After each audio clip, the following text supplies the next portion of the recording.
8번째 상담 스터디.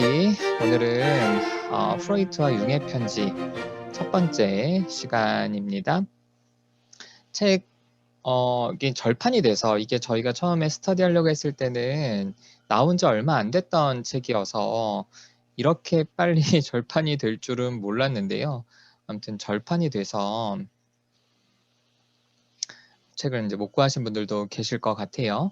근데 책 있으신 분들은 아시겠지만 처음에 이 번역하신 이 정명진 선생님이 이제 역자 입장에서 이 책을 전체를 소개하는 그런 그 서문을 좀 올려주셨는데, 그게 이 책을 좀 이해하는 데 도움이 될 것 같아서 저도 발제문에 이 역자 서문에 대한 내용을 조금 정리해 봤습니다. 자, 역자 서문에 보니까요, 이 책은 1906년부터 1914년까지 프로이트와 융이 교환한 서신 360통 중에서 이제 200여 통을 요약하고 정리한 그런 책이라고 합니다. 저도 처음에 이제 이걸 볼 때, 이렇게 많이 편지를 주고받았구나. 근데 생각을 해보니까 지금 우리가 이제 일상적으로 문자를 주고받는 거, 전화 통화를 하는 어떤 그런 느낌으로 이 시대에는 편지를 주고받는 게 그렇게 좀 일상적인 서로 소통의 방법이었던 것 같아요. 그리고 이 360통 중에 의미가 있는 그런 200여 통을 이제 번역하셨는데 요약 정리하신 거라고 합니다. 그러니까 어쩐지 좀 이렇게 글을 읽다 보니까 중간에 약간 좀 생략된 듯한 내용들도 좀 있어 보이기도 해요.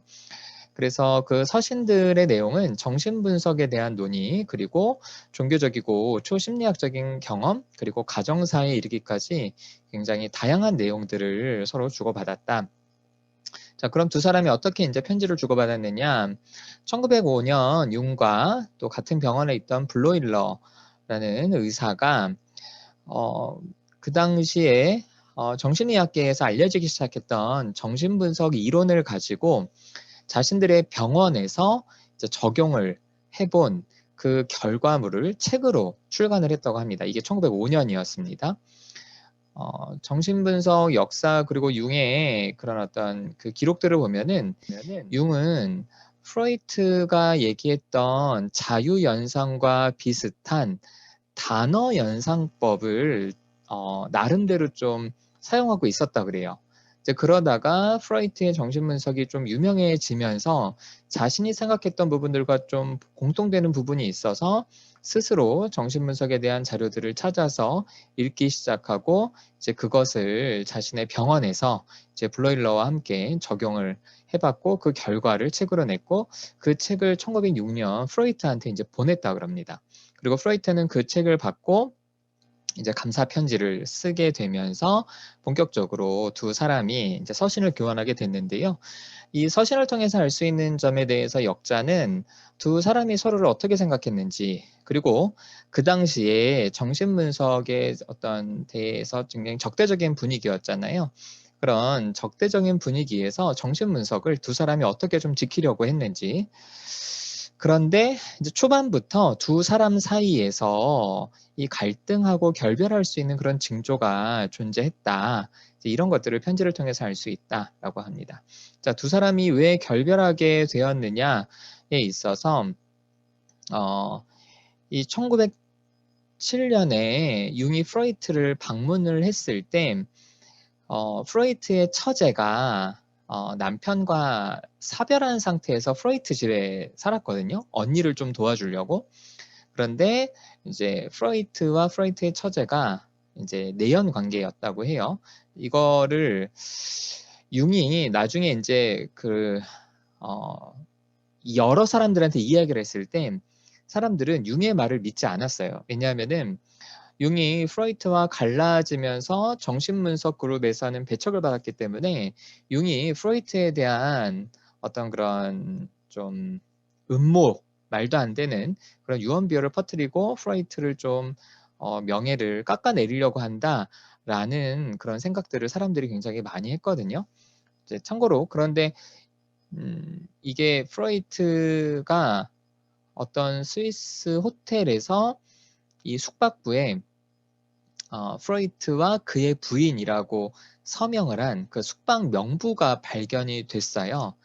그런데 그 프로이트가 그 호텔에 묵었을 때는 사실은 프로이트의 아내는 집에서 요양을 하고 있었고, 프로이트는 부인이라고 서명을 한 사람과 함께 여행을 하고 있었는데, 이제 그 사람이 바로 프로이트의 처제였다고 하는 게 이제 뉴욕 타임스에 한번 기사가 실린 적이 있었어요. 제가 이렇게 검색하다가 그거를 이제 봤는데, 그래서 그거를 통해서 융이 얘기했던 프로이트와 그 처제와의 그 내연 관계가 뭐 입증이 됐다. 이래서 또 한참 시끄럽기도 했는데, 이미 이제 정신분석가들 사이에서는 프로이트와 그의 처제의 내연 관계는 뭐 아는 사람은 다 아는 이제 그런 사실이었다고 해요.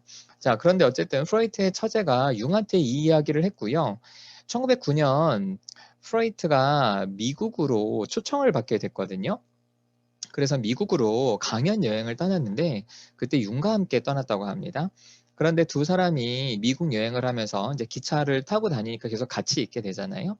그래서 서로의 정신분석에 대해서 이야기하고 서로를 분석하다가 이제 서로의 꿈에 대해서도 이야기를 하게 됐는데, 융의 입장에서는 프로이트의 꿈에 삼각관계를 암시하는 듯한 단서가 나왔지만, 프로이트는 사실 내가 내 처제와 그런 내연 관계를 맺고 있다라는 이야기를 솔직하게 하지 않았고, 이것에 대해서 융이 굉장히 실망해서 이때부터 본격적으로 둘이 결별을 하게 되었다는 고 이제 이 역자는 이야기합니다. 이거는 역자의 추측은 아니고요. 저도 다른 곳에서도 이 사건에 대해서 들었는데 아마 이 책에도 그런 내용들이 뭐 나오지 않을까 싶어요. 자, 그러면서 이 역자는 이 서신들을 통해서 융은 그러니까 프로이트는 융에 대해서 이렇게 생각했다 그럽니다. 융은 유태인에게 좋지 않은 감정이 있는 사람이고, 또 융도 여자 환자와 애정관계를 맺었다라고 프로이트가 의심을 했다, 이렇게 이야기를 하고요. 또 융도 이제 프로이트에 대해서 그 처제와의 내연관계를 뭐 의심하기도 했다는 얘기 아까 앞에서 말씀드렸고요. 자, 그리고 또 어떤 사건들이 있었냐면 두 사람이 이제 갈라지려고 했을 때 융의 아내가 자신의 남편 몰래 프로이트와 자신의 남편이 관계를 회복할 수 있도록 이제 프로이트한테 연락을 했는데, 이거를 나중에 융이 알고 굉장히 크게 화를 냈다 그러고요. 1912년 봄에 프로이트가 스위스, 그러니까 융의 집 근처로 갔지만 연락하지 않았고, 1912년 여름에 프로이트가 측근들 모임을 조직을 했지만 융에게는 이제 비밀로 하면서 두 사람이 완전히 이제 갈라지게 됐다라는 게 역자 서문에 나와 있는 내용들입니다. 자, 그래서 제가 이제 오늘부터 시작해서 저희 8주 동안 이제 스터디를 하게 되는데, 제가 이 책을 처음에 이제 제가 발제를 하겠다고 했던 이유가 이걸 어떻게 발제를 해야 되나, 이런 좀 틀에 대해서 좀 고민을 하려고 제가 먼저 발제를 맡겠다고 했는데요. 어쨌든 이 책들이 서로의 어떤 서신들을 그대로 보여주고 있기 때문에 발제하기가 딱히 쉽지는 않은 것 같아요. 그래서 제가 한번 읽어보고 고민을 해보니까 대략 이렇게 한 3가지 정도로 여러분이 발제를 좀 해주시면 좋겠다. 자, 첫 번째로는 여러분이 이제 맡은 범위에 어떤 사건들이 나오거든요. 그런 어떤 사건들, 그러니까 두 사람 사이를 이해할 수 있는 사건들을 간단하게 좀 정리를 해주시고, 그리고 두 번째로는 프로이트와 융 사이에서 뭐 서로에 굉장히 뭐 칭찬을 하고 혹은 서로 약간은 비꼬기도 하고, 그런 두 사람이 서로에 대해서 좀 각별함을 갖고 있고 애틋함을 보이는 그런 표현들, 그리고 또 반대로 두 사람이 갈등을 할 것 같은 그런 징조들, 이런 것들을 좀 뽑아서 이렇게 이제 발제를 해주시는 것도 좋을 것 같고요. 그리고 세 번째로는 맡은 범위에서 이 정신분석 이론과 관련해서 지금 우리들이 이제 현장에서 심리치료를 할 수 있는데 좀 생각해 볼 수 있을 만한 그런 표현들을 좀 정리를 해주시는 게 좋겠다. 그래서 여러분이 이거 발제를 하실 때는 특별히 두 번째 프로이트와 융 사이의 굿타임, 배드타임 이 부분에서는요. 지금 책이 없으신 분들이 있으시거든요. 그래서 조금 번거롭더라도 그 해당되는 내용들을 그냥 줄글로 다 좀 쳐서 해주시면 좋을 것 같습니다. 자, 그래서 한번 우리 시작해 보도록 하죠. 제가 맡은 범위에서는 이제 1906년, 1907년 이었는데요. 1906년에 이제 서신이 교환된 어떤 그런 시작, 처음 편지들이 그렇죠. 그리고 이제 1907년에 3월 3일 이제 융이 프로이트를 방문을 했습니다. 그 분석 심리에서는 굉장히 유명한 사람이죠. 루드비히 빈스방거라고 융의 이제 애제자인데요. 이제 제자를 이제 대동해서 융의 와이프와 함께 프로이트를 방문한 이야기가 32쪽에 나오고요. 그리고 이후에 융이 프랑스를 방문했다는 이야기가 나오는데 자네라는 사람을 만나봤고요. 그리고 샤르코를 만나보려고 했었다는 이야기가 나와요. 이 자네나 샤르코는 프로이트가 정신분석을 만들기 직전에 이 히스테리를 치료하기 위해서 가장 먼저 문을 두드렸던 그런 최면 치료하는 사람들입니다. 그래서 융도 프로이트가 정신분석을 발전시키게 되었던 그런 어떤 최면에 대해서 좀 배우고자 이 프랑스를 좀 방문을 했다. 그런데 프랑스 방문했더니 많이 실망했고 뭐 괜히 갔다. 뭐 이런 이야기들이 나오고요. 그리고 프랑스 가서도 실망했는데 원래는 런던을 가려고 했었나 봐요. 근데 프랑스도 그 모양인데 뭐 런던까지 갈 필요는 없겠다 싶어서 런던을 안 갔다. 이런 이야기가 좀 나옵니다. 자, 그리고 일상생활의 정신병력이라고 우리가 이제 한국말로 알고 있는 Psychopathology of Everyday Life라는 프로이트의 굉장히 유명한 책이죠. 이 책이 재판을 발행했다고 축하한다는 얘기가 나오고요. 그리고 프로이트가 칼 아브라함과 이제 서신을 교환하게 됐다. 그래서 이제 융한테 알려주면서 융한테 칼 아브라함에 대해서 어떤 사람인지 묻는 이야기가 나오기도 하고요.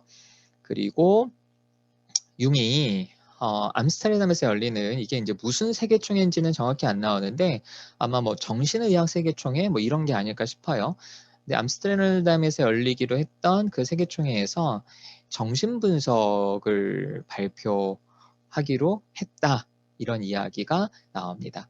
제가 맡은 부분에서는 계속 이 발표 준비하는 내용들만 나오고요. 아마 그 다음 주에 이 발표가 어땠는지가 좀 나올 것 같아요. 자, 이런 사건들이 있었습니다. 자, 그 다음 프로이트와 융의 서신에서 서로에 대해서 좀 굉장히 각별함을 느낄 수 있는 그런 부분이기도 하고 갈등과 결별의 징조가 되는 부분들을 제가 몇 군데 뽑아봤습니다. 자, 11쪽입니다. 자, 융이 했던 얘기인데요. 자, 또 제가 볼 땐 히스테리의 원인이 성적인 경우가 많기는 해도 절대적으로 성적인 것 같지는 않습니다. 라고 하면서 절대적으로 성적이라고 하는 어떤 그런 부분에 좀 의구심을 제기하는 내용들이 나오고요. 자, 프로이트는 13쪽에 이렇게 얘기하고 있습니다. 오래전부터 나의 심리학을 높이 평가하고 있다고 말하지만 히스테리에 관한 나의 모든 견해와 성형 문제는 거기에 해당되지 않는 것이 아닌가 하는 의심이 들었어. 그러니까 이거는 네가 나의 이론을 높이 평가하고 있다고 생각하지만 말했지만 네가 성형 문제에 있어서는 높이 평가하고 있지 않는 것 같은데 이제 이렇게 얘기하는 거죠. 강박 신경증 환자를 멋지게 분석한 당신은 특히 성적인 요인이 거기에 아주 교묘하게 숨어 있다는 것을 알아야만 하오. 이 성적인 요인이 발견되기만 하면 우리의 이해와 치료에 얼마나 큰 도움이 되는지 모른다오. 나의 연구 중에 이 측면에 가장 의미 있는 것으로 입증될 것이라는 희망을 나는 버리지 않고 있어. 자, 융은요, 20쪽에서 제가 정신분석의 치료적 효과를 과소평가하고 있는 것처럼 보인다면 그건 단지 외교적 고려에서 그렇게 할 뿐입니다. 여기서 말하는 외교적 고려는 정신분석을 반대하는 대부분의 사람들에게 내가 정신분석을 좀 옹호하려면 약간 좀 유연한 입장을 취해야 된다. 뭐 이렇게 이제 얘기를 하는 거죠. 그때 제 마음에는 이런 생각들이 일어나고 있습니다. 첫째, 교육을 받지 않은 히스테리 환자들 대부분은 정신분석에 적합하지 않습니다. 둘째, 정신분석이 널리 알려질수록 무능한 의사들이 정신분석 쪽으로 기웃거리고 자연히 정신분석을 엉망으로 만들어버리는 일이 더 자주 일어날 것입니다. 셋째, 실제로 보면 히스테리 개념이 아직 명확하지 않습니다. 개인적으로 저는 교수님의 치료 방법을 매우 열정적으로 받아들이고 있으며 그 방법의 장점들을 높이 평가할 수 있습니다. 전체적으로 보면 교수님의 이론은 이미 지식을 엄청나게 증대시켰고 대단히 넓은 시각으로 새로운 시대를 열었습니다. 라고 이야기하고 있죠. 자, 프로이트는 이렇게 21쪽에 얘기해요. 자, 나의 지지자들 사이에도 나를 두고 혼자 옳다고 우기는 괴짜로 보거나 광신자로 보는 시각이 있는데 못하네요. 이것도 반대자들의 고문 못지않게 나를 괴롭히고 있어. 지난 15년 동안 나는 나의 일에 점점 더 깊이 몰두하게 되었고 그러다 보니 나의 생활까지 단조로워 보일 만큼 일이 나의 전부가 되어버렸어. 현재 나는 심리치료에 하루에 10시간씩 바치고 있다. 이런 현실이 나로 하여금 나 자신의 의견과 다른 의견을 받아들일 것을 강요하는 경우에 거기에 저항 같은 것을 하도록 만들었어. 그러니까 프로이트가 자신의 의견에 대해서 좀 반대의 입장을 보이는 사람들을 그렇게 싫어하고 쫓아냈던 그 이유를 좀 알 수 있는 이제 부분이기도 하죠. 23쪽에 나 자신을 아주 비판적으로 보더라도 나라는 존재는 그런 신뢰를 충분히 받을 만하다는 생각이 들지만 내가 그런 신뢰를 요구할 수 있는 사람은 극소수에 지나지 않소. 그러니까 내가 나를 좀 엄격하게 보더라도 나는 너네들의 신뢰를 충분히 받을 만할 수 있는 그런 사람이다. 그런데 내가 그런 신뢰를 요구할 수 있는 사람이 별로 없다. 예, 굉장히 자뻑이죠. 자, 그 다음 24쪽에 융이 이렇게 얘기합니다.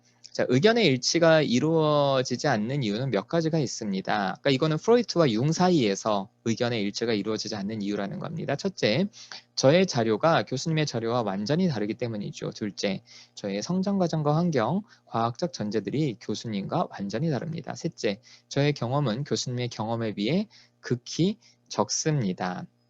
넷째, 정신분석적 재능은 양적으로나 질적으로 틀림없이 교수님이 월등히 앞섭니다. 자, 다섯째, 교수님과 개인적으로 접촉할 기회가 없었다는 점. 다시 말해 저의 훈련에 따를 수밖에 없었던 유감스러운 결점도 중요하게 여겨져야 합니다. 라고 하면서 이 융이 프로이트의 의견에 대해서 계속 좀 자신의 생각을 전하거든요. 이제 거기에 대해서 나름의 변명을 하는 겁니다. 26쪽이에요. 제가 교수님으로부터 벗어나는 일이 일어나더라도 아마 아주 늦게 일어날 것입니다. 네. 그러니까 어떻게 보면은 융도 좀 자기가 정신분석에서 좀 벗어날 수도 있겠다라는 생각을 좀 한 것 같아요. 자, 27쪽이에요. 지금까지 나에게 합류한 사람들 중에서 가장 유능한 조력자인 당신의 마음을 상하게 하는 것은 절대로 현명하지 않은 짓이니 말이오. 당신에 비해서 나와 개인적으로 접촉하는 막연한 이점을 누리는 비내 나의 제자 중에서 이해력에서 자네와 비슷한 수준으로 여겨줄 수 있는 사람은 딱 한 사람뿐이요. 28쪽이에요. 자, 당신과 블로일러 그리고 레벤벨트 덕분에 내가 과학적인 글을 읽는 독자들 사이에서 점점 더 많이 알려지게 된 지금 당신에게 부탁할 것이 있어. 교수법상 기교를 발휘하고 부드러움을 지키기 위해서 근본적인 것까지도 희생시키는 일은 없도록 해주시오. 당신이 그렇게 하다 보면 우리 두 사람이 언젠가 서로 싸우게 될지 모르니까 하는 말이오. 나는 우리가 처한 이런 특별한 상황에선 극도의 솔직함이 최선의 방책이라는 것을 진정으로 느끼고 있어. 그 브루노 베텔하임이라는 그 자폐증 치료에서도 굉장히 유명한 정신분석가가 있거든요. 이 사람이 쓴 책 중에 프로이트와 인간의 영혼이라는 책이 있는데요. 브루노 베텔하임은 이제 빈의과 대학에서 프로이트 후배였어요. 그러니까 빈의과 대학을 졸업하고 빈에서 의사 활동을 할 때 프로이트는 이제 이 당시에 정신분석으로 굉장히 많은 지탄도 받고 지지도 받고 있는 그런 상황이었는데 근데 아무튼 이 사람이 미국으로 건너가서 활동을 하다가 미국 사람들이 정신분석에 대해서 알고 있는 것을 알고 그러니까 미국 사람들이 정신분석에 대해서 어떻게 알고 있었냐면은 정신분석은 굉장히 과학적이고 굉장히 의학적이고 굉장히 굉장히 그 도그마적인 굉장히 그런 교리적이고 굉장히 딱딱하고 이렇게 이제 미국 사람들이 알고 있다는 사실을 알고 이 브루노 베텔하임이라는 사람은 왜 미국 사람들은 내가 빈에서 프로이트의 이론을 접할 때랑은 왜 이렇게 다르게 알고 있을까? 그러니까 브루노 베텔하임은 이게 이제 번역의 문제라고 이야기를 하면서 프로이트의 저서들이 영어로 번역되는 과정에서 프로이트가 추구했던 가치를 많이 손상시켰다 이렇게 이야기를 하거든요. 근데 어쨌든 그 책을 읽어보면은 베트람이 뭐라고 얘기하냐면요. 이 프로이트 시대 때 사람들은 프로이트의 글을 읽고 무릎을 치면서 굉장히 인간의 마음에 많은 통찰을 주는 너무 재밌는 글이라고 읽었다. 이렇게 이제 베테람이 얘기를 해요. 특별히 프로이트가 글 쓰는 재주가 굉장히 탁월해서요. 프로이트는 괴테 문학상을 받은 적이 있거든요. 그래서 제가 그때만 하더라도 프로이트는 굉장히 문학적인 재능이 있구나. 이 정도만 알았는데 이번에 이 책을 읽다 보니까 뭐가 좀 이해가 됐냐면요. 프로이트는 자신의 이론을 그런 그 과학적인 글을 읽는 독자들을 대상으로 쓸 기회가 많이 주어지지 않았던 것 같아요. 그러니까 의사들 사이에서 굉장히 배척을 받고 지식인들 사이에서 배척을 받았기 때문에 그래서 상대적으로 대중들을 대상으로 하는 글을 쓸 수밖에 없었던 그런 한계가 자신에게 있었는데 융과 블로일러와 그리고 레벤펠트 같은 지지자들이 이 의사들 사이에서 정신분석을 좀 설명하기 시작했고 적극적으로 옹호하기 시작하면서 이 프로이트의 이론이 이 식자들 사이에서 조금 더 많이 알려지게 된 것 같다라는 생각을 좀 했습니다. 그래서 이제 좀 아까 읽었던 부분이 프로이트는 사실은 이전까지는 식자들 사이에서보다는 일반인들 사이에서 좀 대중서 관점에서 이렇게 좀 정신분석 이론을 좀 계속 관련 책을 쓰고 있지 않았나 생각을 좀 했었어요. 자, 33쪽입니다.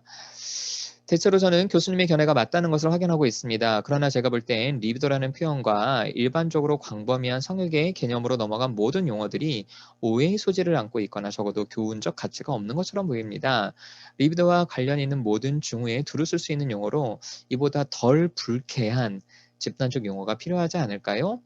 이렇게 얘기했고요. 자, 프레이트는요. 특히 자네가 미래에 대한 확신으로 나를 크게 고무했고 나 자신도 다른 모든 사람들과 마찬가지로 누군가로 대체될 수 있다는 사실을 지금 내가 깨닫고 있고 나의 연구를 계속 이어받아 마무리 지을 인물로는 자네가 최적임자라는 점을 강조하고 싶네. 자네라면 그 일을 포기하지 않을 것이라는 확신이 드는군. 융은 계속 정신분석에서 고민하고 계속 발전시키려고 했기 때문에 그런 부분들이 이제 프로이트 입장에 좀 마음에 들었나 봐요. 자, 36쪽입니다. 자, 나는 자네가 신사과를 달콤하게 다듬으려는 노력을 높이 평가하지만 자네가 그 일에 성공할 것이라고 생각하진 않아. 우리가 무의식을 사이코이드라고 새로운 용어로 부른다 하더라도 그래도 그건 어디까지나 무의식으로 남을 걸세. 나의 의견엔 공격이 최선의 방어야. 만약 자네가 약간의 양보로 반대자들을 무장해제시키기를 원한다면 자네는 저항의 강도를 과소평가하고 있을 것이네. 자, 37쪽에 융이 이제 프로이트를 방문하고 와서 썼던 내용인데요. 제가 빈을 방문한 것은 일종의 신앙 고백식 같은 것이었습니다. 네, 이렇게까지 얘기를 하고요. 자, 39쪽에 저는 이제 더 이상 그 비난들을 이해하지 못합니다. 그러니까 정신분석에 대한 비난들이라는 거예요. 그 시절에 저의 사고는 지적으로 잘못되었고 결함이 있었을 뿐만 아니라 설상가상으로 도덕적으로도 열등했던 것 같습니다. 그러니까 예전에는 정신분석에 대한 비난들을 어느 정도 이해했는데 이제 프로이트를 만나고 오니까 이제 더 프로이트 쪽으로 기울어진 거죠. 자, 41쪽입니다. 자네의 말과 진술은 나에게 의학계 전체 회의에서 나오는 인정보다 더 큰 의미를 지닌다네. 프로이트가 기분이 좋아요. 43쪽에 우리가 조롱의 소리를 들을 때마다 나는 우리가 위대한 어떤 아이디어를 갖고 있다는 사실을 더욱 강하게 확신하게 된다네. 자, 융이 한 얘기입니다. 47쪽. 제가 볼 때 교수님이 10년 안에 승리를 거두게 될 것이라는 예언이 성취되고 있는 것처럼 보입니다. 55쪽. 저는 사람들이 이해하려 들지 않는 태도의 탓을 오직 그들의 나쁜 의지로 돌린 교수님의 판단이 옳다는 확신을 갈수록 더 강하게 품게 됩니다. 그러니까 사람들이 정신분석을 이해하지 않으려는 거는 나쁜 의도가 있는 거다. 이해가 안 돼서 그런 게 아니다. 이렇게 프로이트는 생각했는데 이제 그것이 더 옳다는 확신을 든다는 거예요. 자, 58쪽입니다. 앞에 오는 편지에서 아브라함 박사에 대해 저 의견을 물으셨죠. 그가 교수님과 서신을 교환한다는 사실 때문에 저는 당장 그에게 질투심을 느낍니다. 터무니없는 이런 솔직함을 용서해 주시기를 바랍니다. 자, 59쪽. 이제 교수님에게 설명을 부탁드리고 싶습니다. 교수님께서는 성욕을 모든 감정의 어머니로 여기십니까? 교수님에겐 성욕이 가장 중요함에도 불구하고 단순히 인격의 한 구성 요소에 지나지 않는다는 생각이 들지는 않습니까? 그래서 성적 컴플렉스가 히스테리의 임상 그림에서 가장 중요하고 가장 빈번하게 나타나는 한 요소가 아닌가요? 성적 컴플렉스에 의해서 결정됨에도 불구하고 승화나 비성적인 컴플렉스, 직업이나 일 등의 영향을 특별히 받는 그런 히스테리 징후들은 없습니까? 라고 하면서 제가 맡은 발제부분이 여기서 끝나요. 그래서 프로이트한테 이제 설명을 요구하게 되고요. 비성적인 컴플렉스들, 이건 여러분 분석심리 내용 아시는 분들은 잘 아시죠? 그 융이 수많은 컴플렉스들을 가정했거든요. 이제 그런데 그런 부분들이 여기에서부터 좀 보인다고 할 수 있어요. 자, 제가 맡은 범위에서 좀 정신분석 이론에 대해서 좀 고민해 볼 수 있는 거, 그리고 지금 우리 심리치료 할 때 고민해 볼 수 있는 내용들 제가 3가지 정도로 뽑았어요. 자, 융이 했던 얘기인데요. 11쪽에서 교수님의 치료는 해제 반응을 통해 감정을 해방시키는 것에만 의존하는 것이 아니라 이 앱 리액션은 우리가 보통 얘기하는 그런 감정 정화 같은 거예요. 감정의 표출.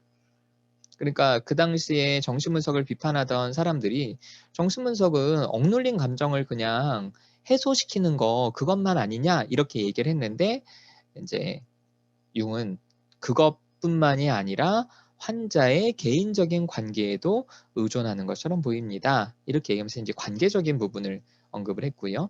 근데 그것을 조금 더 확실하게 뒷받침해 주는 게 밑에 22쪽에 프로이트가 전이에 대한 이야기를 하는데요. 전이가 제대로 이루어지지 않을 경우 우리가 환자에게 우리의 해석을 제시하더라도 환자가 노력하거나 귀를 기울이지 않게 된다고. 기본적으로 치료는 사랑에 의해 이루어진다고 할 수 있어.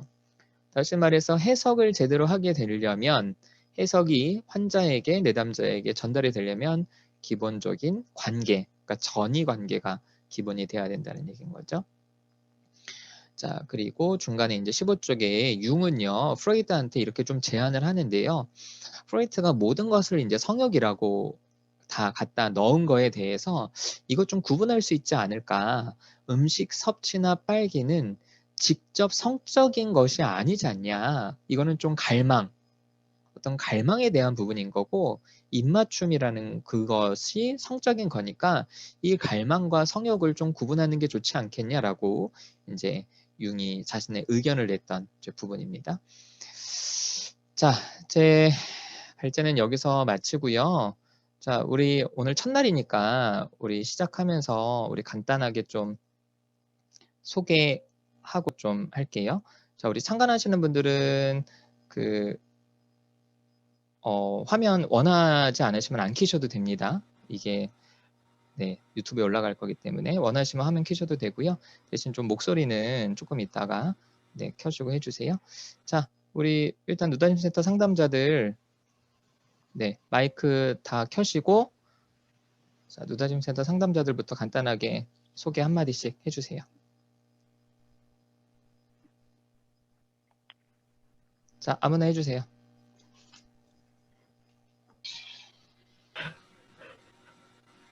안녕하세요. 저 먼저 할게요. 네, 저는 참가하고 있는 대구에서 상담센터 하는 이경윤이라고 하고요. 사실 발제락 연구부터 같이 하고 싶었는데, 네, 개인적인 사정상 이렇게 발표는 하지 못하고 상관해서 같이 공부하려고 함께 하고 있습니다. 네, 그래서 감사합니다. 오늘 첫 시간이라 사실 책 읽으면서 좀 지루한 내용도 있었는데 같이 해석하면서 좀 나눌 수 있었으면 좋겠어요. 반갑습니다. 네, 자, 다른 분들 하세요. 얼른 소개를 합시다. 저 들리시나요? 네, 잘 들려요. 네, 안녕하세요. 저는 그 누다심 상담센터 소속 상담자 동구라고 하고요. 저는 독일에서 지금 이 스터디를 참여하고 있어요. 그래서 다들 오랜만에 봐서 즐겁고 또 같이 이렇게 진짜 책은 별로 재미가 없어서 프로이트랑 네가 준비해야 제일 되지? 가까워. 뭐라고요? 프로이트랑 네가 제일 가깝다고. 아, 맞아요. 저 가까워요. 군대에서 가깝습니다. 그래가지고 좀, 중간에 하루 좀 갔다 와서 사진 좀 찍어와. 이 락다운만 풀리면 제가 갈 수 있어요. 지금 15km 이상을 못 움직여서. 네, 그래서 독일에서 함께 하게 됐습니다. 반갑습니다. 네, 저 할게요. 저는 부산에서 센터 운영하고 있는 김현아라고 하고요. 저도 이렇게 줌을 통해서 스터디 할 수 있게 돼서 너무 좋아요. 반가워요. 잘 부탁드립니다. 저 할게요. 저는 누다심의 협업센터 그 당산점 풀비동의 심리상담센터의 그 센터장 이어주고요. 네, 뭐 수풀 닉네임으로 수풀 이렇게 좀 사용하고 있고요. 이렇게 같이 스터디 참여하게 돼서 굉장히 기쁘고 정말 이렇게 많이 스터디에 참여 인원이 이렇게 많았던 건 처음이에요. 그래서 좀 기대돼요. 네, 안녕하세요. 저도 누다심 소속 상담사 나하영이라고 하고요. 자유라는 닉네임을 쓰고 있습니다. 저는 서울에 있고요. 그리고 지금 누다심 대표님 다음으로 이어서 다음 주에 발제를 맡아서 부담을 느끼고 있어요. 네, 잘 부탁드립니다. 안녕하세요. 저는 군자에 있는 협약센터 마음씨 심리상담센터 상담사 홍석영이고요. 저도 이번에 발제는 좀 빠지게 됐고 대신 이렇게 그래도 줌으로라도 같이 참여해서 책 함께 할 수 있어서 좋은 것 같아요. 반갑습니다. 안녕하세요. 저 할게요.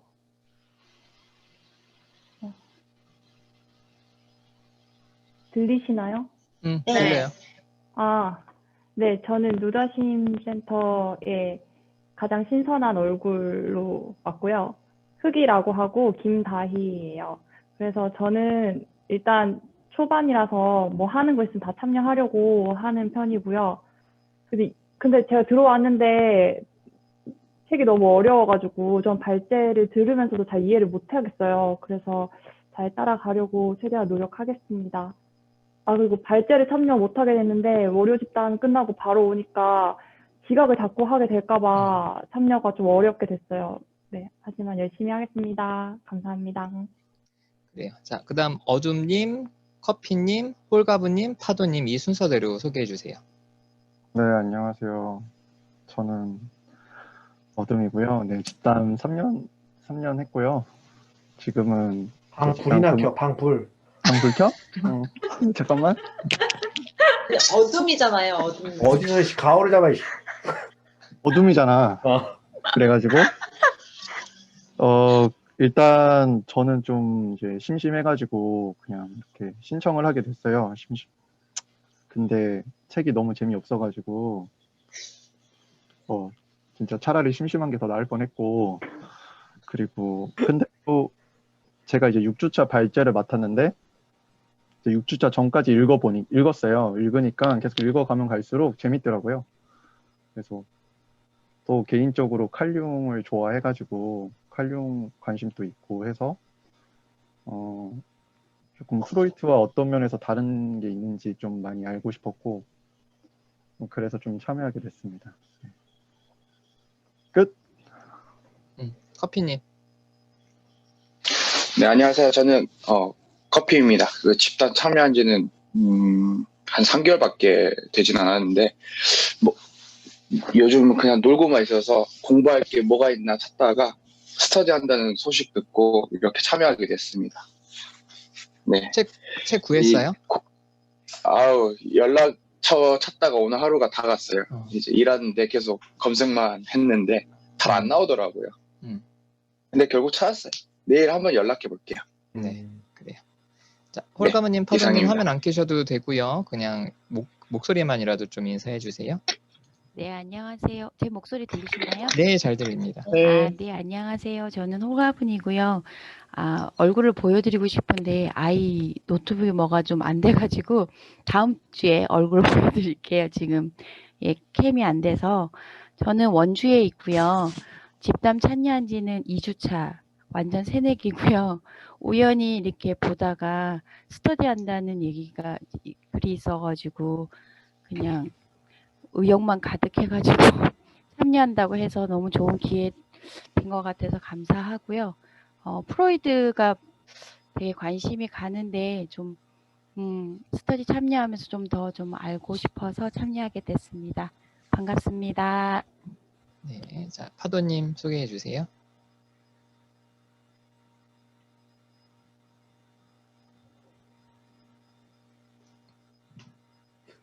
네, 지금 네. 안녕하세요. 파도라고 합니다. 저는 집단 10개월 정도 참여한 경험이 있고요. 지금도 집단을 너무너무 하고 싶지만 여러 환경적인 문제 때문에 참여하기가 조금 어려운 것 같긴 해요. 그래서 참여할 날을 기다리고 있는 중이고요.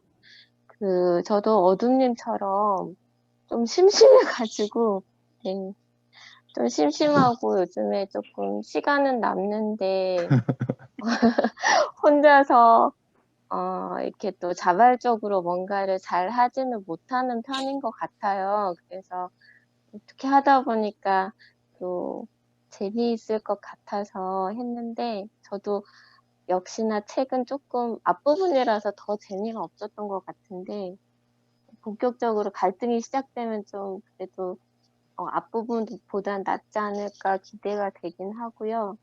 또 이렇게 여러분들이랑 같이 하면 오늘 이렇게 해보니까 같이 스터디 하는 게 더 즐거울 것 같긴 해요. 그래서 기대하는 마음이 드네요. 네, 감사합니다. 아이고, 네. 떨려.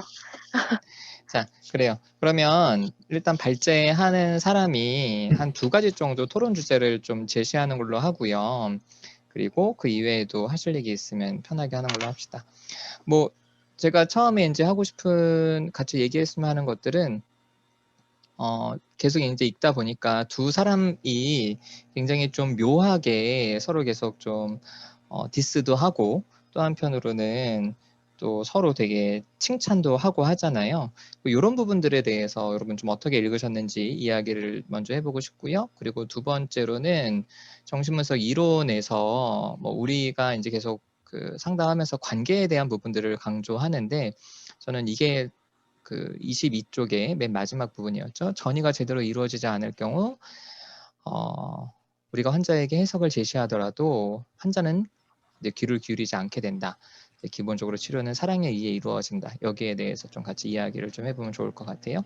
자, 먼저 책 전반에 계속 나오는 서로 미묘하게 디스하는 또 서로 이렇게 되게 우쭈쭈 해주는 부분들 어떻게 읽으셨는지 좀 같이 이야기 한번 해보죠. 우리 실제로 오프라인에서 얘기하듯이 여러분 편하게 이야기하시고 혹시 말이 겹치면 기 센 사람이 하고 기 약한 사람이 기다리고 뭐 그런 식으로 하면 될 것 같으니까 편하게 합시다. 내상 입는 거 아니야?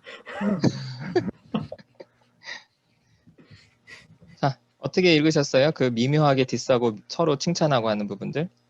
저는 그냥 처음에 요 발제 오늘 발표한 부분까지만 읽었었는데 그냥 전체적으로 좀 이 왔다 갔다 하는 대화 내용에서 제가 그 전체적으로 좀 느낀 거는 프로이트는 융한테 충성맹세를 원하는데 융은 절대로 그거 안 해주더라고. 그러니까 그거를 요리조리 피해가는데 어떤 식으로 피해가냐면 자신의 능력 부족으로 계속 도망가.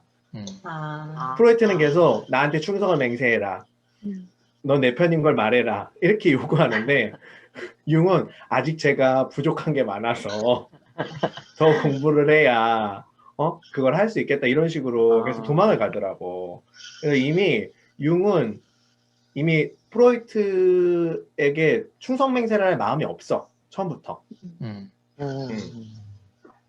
근데 프로이트가 지금 가장 필요한 거는 그 자신의 이론이나 이런 것들을 계속 좀 이어갈 만한 그런 사람이었던 것 같아요. 그래서 좀 많이 불안이 좀 읽혀. 프로이드의 불안이.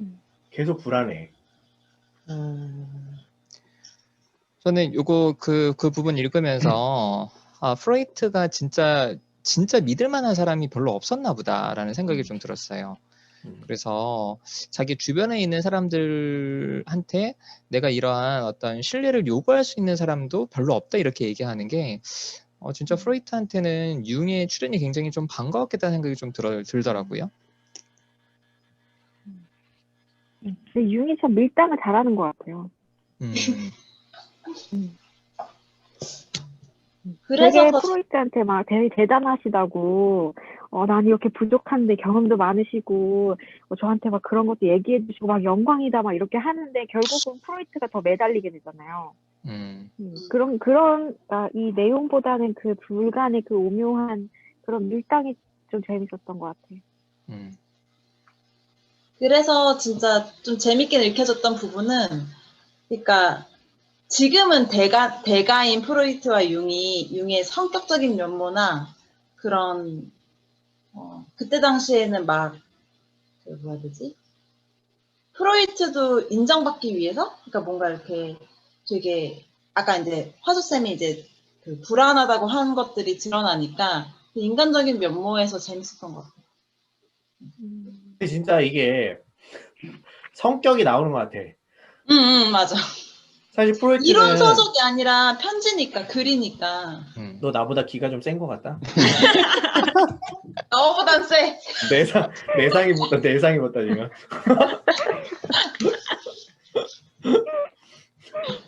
아니, 프로이트는 사실 되게 그 뭐지? 이론도 그렇고 명료하잖아요. 어떤 내면을 이렇게 그 표현해낼 수 있는 그런 잣대들도 명확하게 이제 성이라는 것을 명확하게 제시를 했고. 근데 사실 프로이트 이론은 나는 아직도 읽어도 이해가 안 돼. 그러니까 사실 굉장히 복잡하고 난잡해. 근데 그게 여기 글에서도 되게 표현이 되는 것 같아요. 그러니까 프로이트가 딱 원하는 건 명확해. 너 나의 이론이 맞다고 천명을 하고 나를 좀 따를래? 라는 요구는 계속 보이는데 융은 계속 다양한 이유를 대면서 계속 그거를 이제 요리조리 피해 다니려고 하는 게 좀 보이는 게 좀 이론의 그런 성향하고도 되게 좀 비슷하게 좀 드러나는 것 같긴 해요.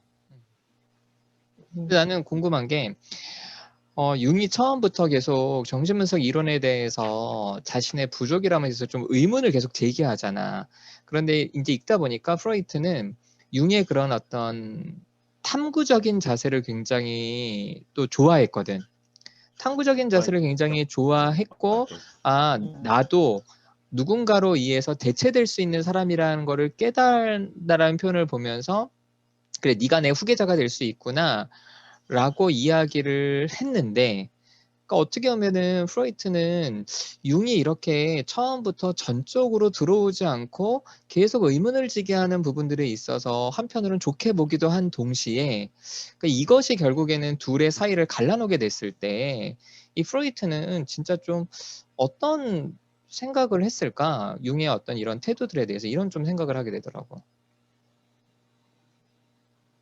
그러니까 저는 그런 생각, 이거 읽으면서 어떤 생각이 들었냐면 그 어떤 구절인지 제가 어제 애들 옆에서 읽느라 줄을 못 치면서 읽었는데 어떤 구절인지 기억은 안 나는데 그 프로이트가 그러니까 그러니까 후계자를 찾는다라는 이런 표현을 하면서 어떤 얘기를 했냐면 자기 이론을 이제 좀 발전시켜 줄 사람을 이제 자기 이후 대에 이거를 찾는다는 생각이 들더라고요. 그런 구절이 있었어.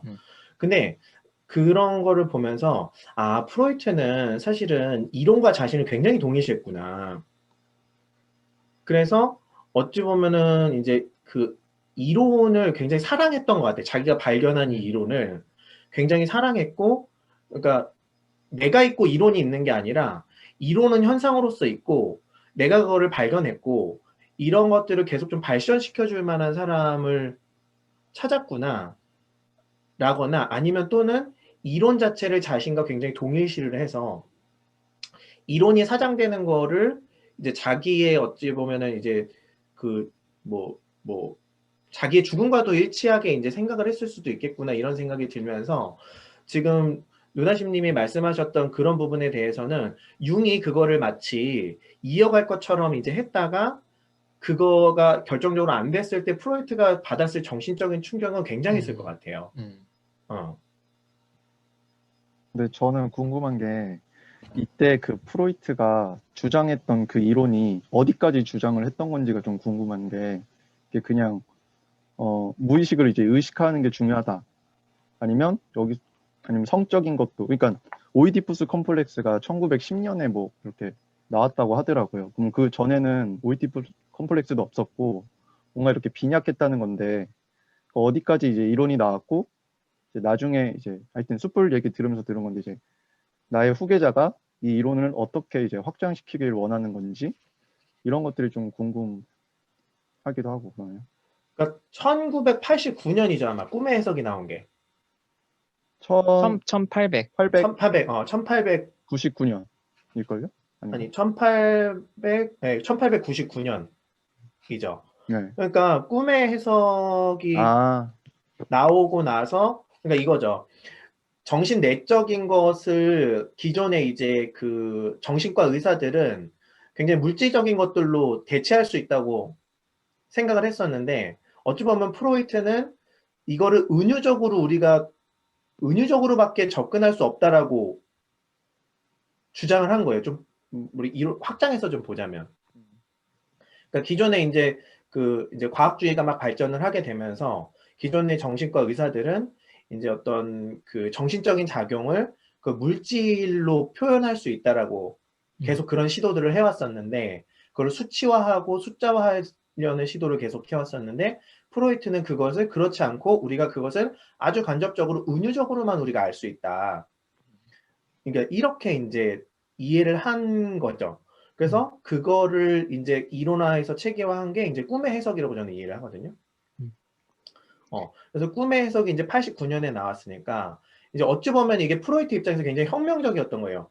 그 전에 이제 그 정신적인 내용을, 그러니까 제가 이게 맞는 건지는 모르겠는데 원래는 프로이트가 뇌를 연구했었대요.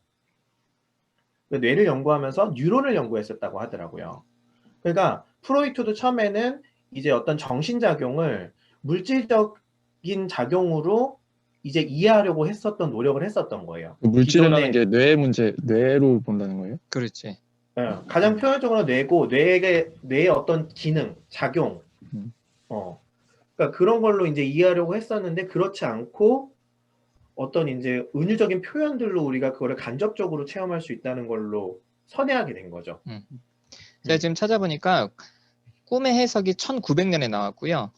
근데 그게 1900년에 나온 게 아니고 책의 그 뭐라 그러죠? 이거 출판 시기를 프로이드가 1900년이라고 했어요. 근데 실제 출판을 89년에 했어. 1889년에? 99년 아니야? 99년이야? 근데 출간일을 프로이드가 90년이라고 적어 놓은 거예요. 그러니까 1899년? 네, 1899년에 실제 출간이 됐었고 오케이. 1900년이라고 프로이드가 했던 거예요. 어둠님이 얘기한 부분은 지금 이제 우리가 있는 1906년, 1907년이 어떤 이론까지 나왔느냐 이거잖아요. 네. 이게 자아가 그 프로이트 이론에서 그 지형학적 모델, 의식 무의식으로 하는 그 지형학적 모델은 당연히 나왔었고, 그다음에 3원 구조 모델이 1923년에 나왔거든요. 그러니까 자아, 초자아, 원초아로 구분하기 전에, 그러니까 정말 의식과 무의식으로 나누고 거의 모든 것들을 그냥 그런 어떤 성적인 것들로 좀 어떻게 보면은 좀 뭉뚱그려서 설명하던 그런 어떤 초반이었던 것 같아요. 어둠님이 아주 맞아요. 그 정신분석의 이론의 발전의 역사가 있는데 어둠님이 아주 중요한 얘기를 해줬어. 어둠님도 사실은 전공자잖아. 네, 맞습니다. 에리트 근데 저는 출신이야. 정말 이 스터디를 처음에 되게 고민했던 이유가 프로이트 하면 진짜 그 심리학 서적 보면 항상 똑같은 것만 얘기를 하잖아요. 그렇죠. 그러니까 한 개 딱 정해져 있잖아요. 그래서 또 똑같은 거 하겠지 이런 것 때문에 좀 그랬었는데 아무튼 저는 네, 그렇습니다. 네.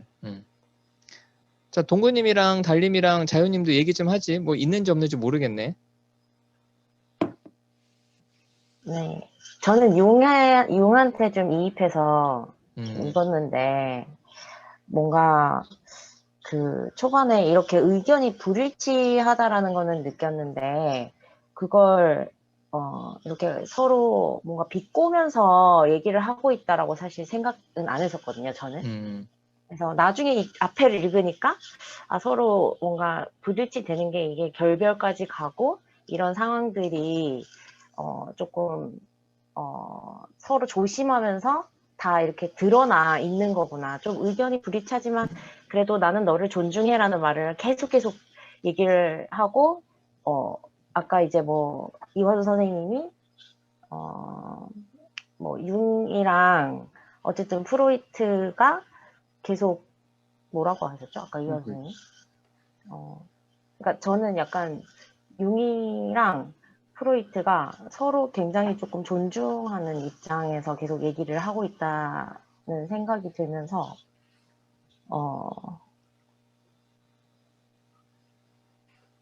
여튼 약간 반대가 소중하다라는 입장에서 계속 얘기를 하고 있고 좀 그렇다는 걸 느꼈는데 뭘 얘기하려고 했는지 까먹었어요. 그러니까 여튼, 융이 네. 반대하는 게 소중하다고? 아니, 그러니까 아니. 융이, 그러니까 프로이트가 반대가 이제 좀 소중하다라고 하면서 계속 그러니까 계속 서로 계속 조금 근데 이거 아닐까? 각자 이론이 다 따로 있고 다 자기 이론을 이렇게 조금 더 뭐 이제 융도 자기 이론을 프로이트한테 조금 더 이렇게 얘기를 하면서 설득까지는 아니지만 이렇게 얘기를 하고 프로이트도 자기 이론이 그런데 좀 뭐 조발성 침해나 뭐 이런 거 신경증 히스테리에 관련된 내용들을 성적 욕망이 근데 네가 더 중요하게 봐야 돼. 막 이렇게 얘기를 하면서 서로 이렇게 얘기를 많이 한다는 생각을 했어요. 이론에 관련해 가지고. 근데 달님은 융 입장에 좀 공감이 된다고요? 아까 융의 입장에서 좀 공감이 됐던 것 같아요. 제가. 그러면은 달님한테 프로이트 누군데? 프로이트요? 아니 뭐 프로이트가 있다는 게 아니라 말을 이제 이렇게 좀 이렇게 뭐 풀어서 했으면 좋겠다 뭐 이렇게 얘기를 하는 게 이제 그런 게 좋다는 거죠. 질문을 이해 못했어. 프로이트가 누군데라는 말이. 아니 그러니까 융의 이입이 된 게 있었다는데. 계속 지금 누구한테 계속 좀 반대 의견 얘기하고 좀 달님도 그러잖아요. 계속 자기 의견 얘기하고. 좀 말을 조금 희석해라 뭐 이렇게 얘기를 할 때가 있거든요. 융도 이런 어려움이 있구나. 있었구나. 저 해도 돼요? 저 얘기해도 돼요? 네, 해요. 아니 저는 일단 한국 사람들이랑 이렇게 오랜만에 많이 말하는 게 진짜 너무 오랜만이라 너무 긴장이 돼요 지금. 왜 이렇게 어렵지? 저도 그래요. 말을 많이 하는 게 이렇게. 말을 많이 하는 게 처음 아니야? 독일어를 잘 하지 못하잖아, 네가. 독일어도 잘 못하니까 이렇게 사람 많은 저는 이렇게 다 사람으로 말 안 다가오지. 하나 본데? 독일의 학원에서는 열심히 그냥 듣고 따라만 하는데 아니 일단 그래서 독일 학원에서 프로이트를 뭐라 그래? 모르는 것 같은데. 아니 저는 좀 융이 좀 되게 간사한 사람 같았어요.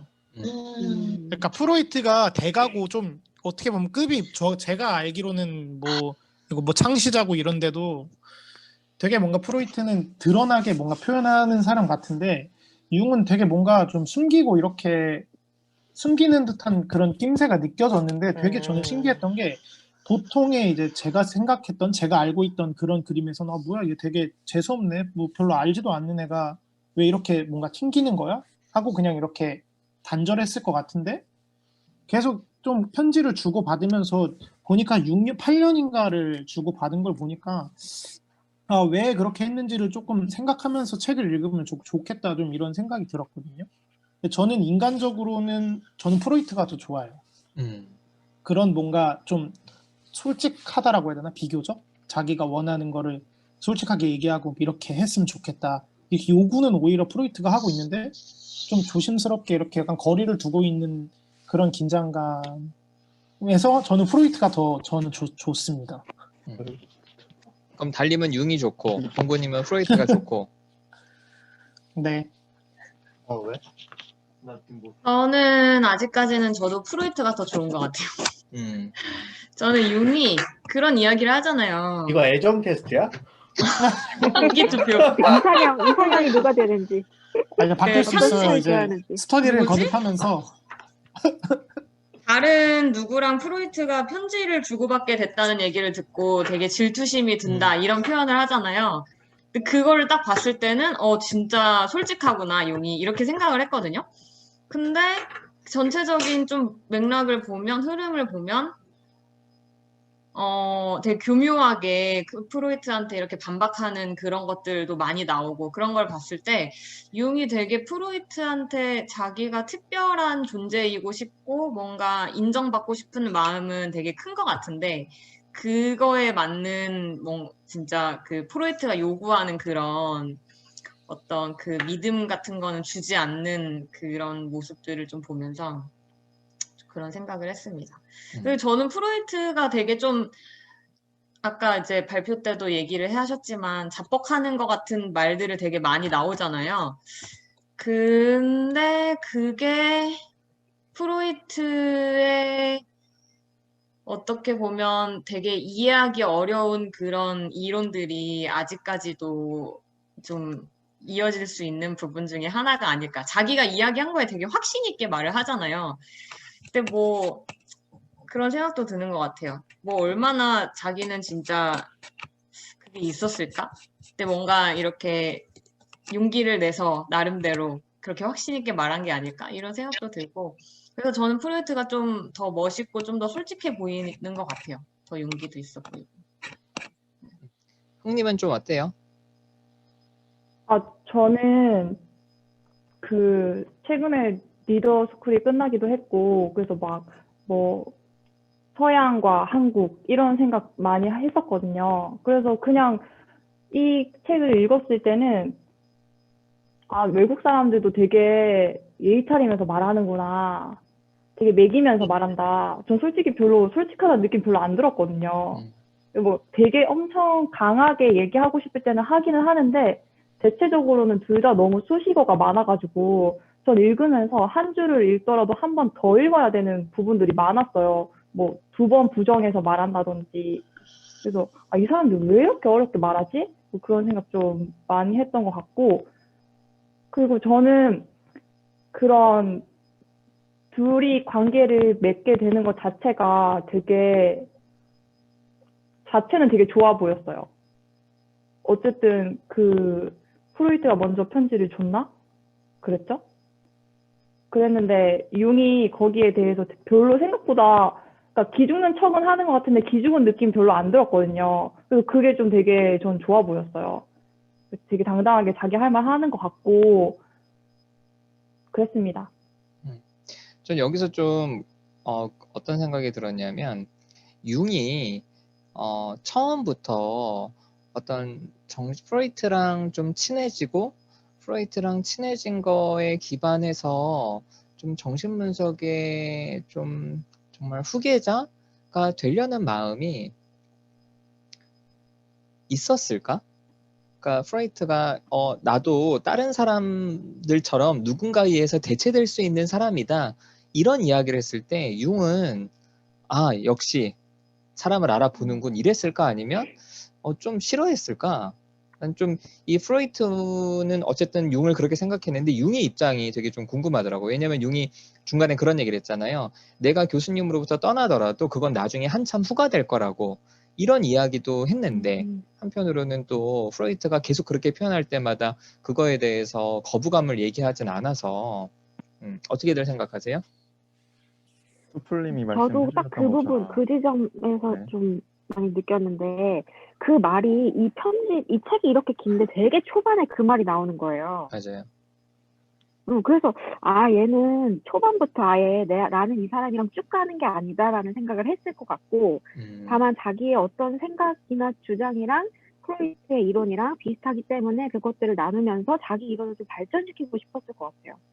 근데 어쨌든 프로이트가 비난을 많이 받지만 대가였고 좀 이름이 있었잖아요. 그러니까 그런 사람이랑 자기의 이론을 좀 이렇게 나누고 수정하면서 좀 어떤 효과를 얻고 싶었던 것도 아닐까? 그러니까 뭔가 이렇게 찐득한 관계를 맺고 싶다고 느껴지기보다는 좀 그냥 자기의 이론을 발전시키고 학자로서 좀 잘 되고 싶은 마음이 좀 더 크게 느껴졌던 것 같아요. 어둠님 끝까지 뭐라 갈 그랬어요? 마음이 없었던 것 같아요. 아예. 저는 이제 후계자의 마음은 없다라고 생각을 하고요. 그러니까 저도 뭐라 그러냐, 뭐 선생님의 후계자가 되고 싶습니다 이런 말은 전혀 안 하잖아요. 그리고 그냥 그거에 대해서 답변을 안 하잖아요. 그래서 안 한 걸로 봤을 때는 그냥 계속 뭐 부담스러울 수도 있고 아니면 계속 이제 간을 보는 단계일 수도 있고. 그러니까 칼융이 원하는 어떤 뭔가가 있는 것 같아요. 있는 것 같은데, 그러니까 칼융은 약간 좀 신비주의자적인 면도 있잖아요. 신학적인 어떤 면도 있고. 근데 프로이트는 되게 완고한 무신론자잖아요.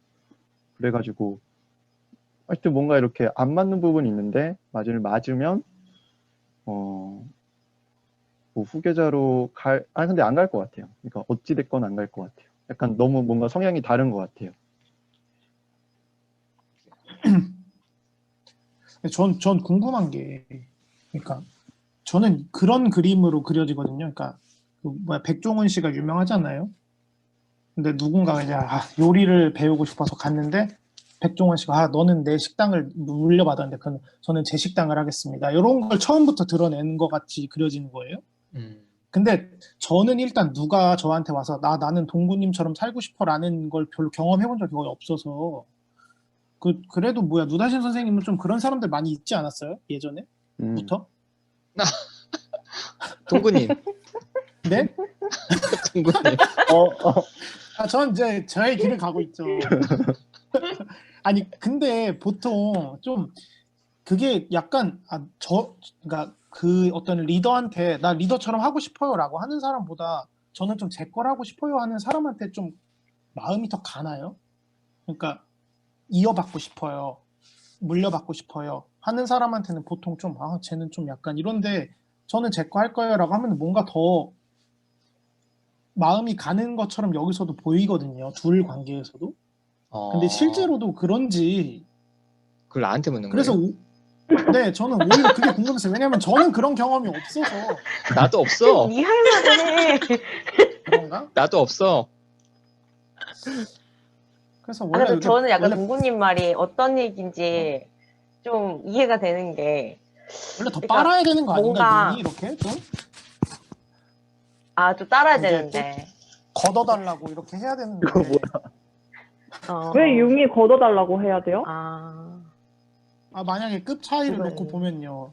아니 그러니까 프로이드가 우리가 생각한 것만큼 이 시대만큼 이 시대에 유명하지 않았어. 그때는 그만큼 인정받지 못할 때여서 그때는 프로이트 나이가 몇 살쯤 되는 이때가 40쯤 아니야? 40 중반? 나는 융이 외로웠던 것 같던데 내가. 융이 왜 정신적에 반대하는 사람들 그 사람들 앞에서 좀 유연하게 좀 적대적이지 않게 태도를 취하잖아요. 그래서 그게 나는 처음에는 약간 뭐지? 프로이트한테도 그런 태도를 취하는 것 같아. 앞에서 너무 이렇게 존경하고 어쩌고 이렇게 막 띄워주고 사실은 주장하고 싶은 게 되게 강한 느낌? 이때 프로이트 나이는 50세였어요. 50세. 그러니까 프로이트는 이때 되게 큰 좌절감을 겪고 있었을 시기일 것 같아요. 그러니까 뭐냐면 꿈의 분석을 냈을 때 프로이트는 엄청 기대를 했다고 제가 읽었었거든요. 어디서 꿈의 분석이 사실은 프로이트가 생각할 때는 굉장히 획기적인 책이고 이 책이 발간되자마자 굉장히 큰 히트를 칠 거다. 이렇게 프로이트는 생각을 했는데 그래서 그게 출판 연도도 그렇게 바꾼 거예요. 세계가 바뀌니까 맞죠. 89년에 출간하면서 99년. 내가 99년에 출간하면서 1900년을 내가 열겠다 이런 마음으로 아, 출간일을 그렇게 쓴 거라고 어디서 제가 읽었거든요. 그러니까 사실은 되게 큰 야망가였어. 그러네. 근데 그게 딱 출간이 됐는데 욕만 먹는 거지. 근데 그게 지금 거의 한 지금 1906년이니까 거의 그 책을 내고도 근 한 10년 가까운 동안을 거의 욕만 먹은 거잖아. 자긴 되게 그쵸. 희망을 품고 갔었는데. 그러니까 그러면서도 이제 지금까지의 그 사실은 프로이드가 여기까지 오게 됐던 그 스승들이나 친구들이 있었는데 그 스승들하고 친구들도 계속 프로이트가 결별을 해왔거든요. 결별을 해오면서 자기 이론을 구축한 건데 사실 이론을 구축했을 때도 추종자가 별로 없었던 거야. 그러니까 얼마나 큰 좌절이 있었겠어. 근데 그때 짜잔하고 융이 나타난 거지. 그러니까 프로이트한테는 굉장히 큰 기회라고 생각했을 것 같아요. 그러게. 그 추종자들도 중에서도 프로이트를 약간 괴짜처럼 여기는 사람들이 그러니까. 있어서 되게 힘들었다고 했었거든요. 그러니까 융은 혹시나 안타까운 마음에 안타까우니까. 그런 마음에 좀 이렇게 좀 구슬려 보려는 마음도 있었으려나? 그러니까 용어도 좀 알아서. 약간 조금 뭔가 도와주고 싶은 마음도 있고, 그리고 내가 계속 심리치료를 해야 하다 보니까 프로이트 선생님 말이 맞는 것 같아요. 당신 말이 맞는 것 같아요 하면서, 근데 이 말을 좀 이렇게 풀어서 다른 사람들의 적대감을 좀 낮추는 게 어때요? 약간 이렇게 제안해주는 느낌이 들었거든요. 그러니까 우리가 좀 지금 시대에 있던 것처럼 스승과 제자의 관계는 아닌 거야. 이 편지를 보면. 맞아. 그리고 얘기를 쭉 듣다 보니까 융도 처음부터 그런 마음으로 한 게 아닐 수도 있겠다는 생각이 드는 게 프로이트가 이미 되게 많이 욕을 먹고 배척당하고 있는 상황이었으니까 자기가 이렇게 뭔가를 먼저 뭐 연락을 취하고 이렇게 하는 거에 있어서 이렇게 되게 대단한 누군가와 한다 이런 생각은 안 들었을 것 같기는 하네요. 되게 배척받는 사람에게 내가 하는 거니까. 그럼 융이 프로이트 편에 섰던 거는 처음부터 어떤 정신분석의 후계자나 이런 거에 대한 어떤 욕심이 아니라 정말 순수하게 자기가 좀 프로이트의 이론을 좀 적용해 보니까 좀 상당히 좀 맞아떨어지는 부분들이 있고, 이제 그래서 이렇게 좀 옹호를 했던 거다라고 흥님 그렇게 생각한다고요? 네. 얘기를 듣고 저는- 보니 그런 것 같아요. 저는 그 융이 프로이트가 무의식에 대해서 얘기한 부분에 대해서 그 점에 대해서는 되게 그 지점을 되게 하여튼 새로운 세계를 열었다고 좀 인정했다는 생각이 들고요. 근데 융은 좀 스케일이 컸던 것 같아요. 이미 자기가 갖고 있던 판이라든지 자기의 세계관이라든지 이렇게 프로이드랑 얘기를 나눌 때도 보면 되게 뭐 사회적인 것들, 뭐 자기의 환경 이런 얘기를 많이 하잖아요. 근데 아까 스플린이 얘기하신 것처럼 프로이드는 그 사람이 지금 그런 성적인 것을 이론에 많이 녹여냈던 것처럼 이 사람 자체도 굉장히 성적인 에너지나 그런 것에 이렇게 집중되어 있었던 사람 같아요. 그래서 아까 스플린이 얘기하신 대로 그런 성적 에너지가 자기의 일에도 걸렸을 거라는 생각이 들고요. 이건 제 생각이고 어떤 이론은 아니고 그냥 제가 든 생각을 얘기하는 건데 괜찮나요? 네, 그럼요. 네. 좋죠. 네. 근데 난 좀 궁금하다. 그러면 과연 프로이트가 더 성적 에너지가 높았을까? 융이 더 성적 에너지가 높았을까? 네, 그건 잘 모르겠는데 저는 아니에요, 개인적으로 이렇게 앞에 표지 사진 봤을 때 하여튼 프로이트가 굉장히 강렬하긴 해요. 좀 프로이트가 강렬하긴 잘생겼지. 프로이트가 네. 잘생겼어. 융은 네, 좀 그건- 매하게 생겼네요. 설용 약간 탈모 있지 않아요? 약간 그래서 좀 안타까웠는데. 그래서 하여튼 저도 책을 읽으면서 그 프로이트의 굉장히 스트레이트한 그런 게 많이 느껴지더라고요. 근데 조금 융은 조금 더 사회적인 매너를 조금 더 갖추고 있고 사람들과 현실에서 이제 어느 정도 조화를 맺으면서 뭔가 자기가 이렇게 조금 매니지해 나가고 싶어하는 그런 태도나 그런 매너나 어떤 방식들을 이제 유지하고 싶어 한다는 생각이 들었어요. 그런 게 이제 동구님이 얘기하신 아까 뭐라 재수없게 느껴지는 좀 그렇게 재수없게 느껴질 수는 있을 것 같아요. 그래서 근데 저는 약간 그게 융이 되게 나쁘게 하려고 했다는 생각은 안 들고요. 그냥 융이 약간 그게 그러니까 하여튼 저는 융이 좀 그러니까 뭔가 이렇게 관점이 넓고 이런 면이 있어서 그런 것 같거든요. 그래서 저도 개인적으로는 프로이트처럼 막 이렇게 한쪽에 막 몰입하고 싶은 그런 느낌이 조금 더 들긴 하더라고요. 제 개인적으로는 하여튼 저는 읽으면서 좀 하여튼 그런 느낌을 받았는데 융이 그렇게 뭐 한편으로 봤을 땐 진짜 좀 재수없을 수도 있고 그럴 수도 있는데 제가 봤을 때는 그 융이 되게 뭔가를 사고를 많이 열어놓은 부분이 되게 큰 것 같아요.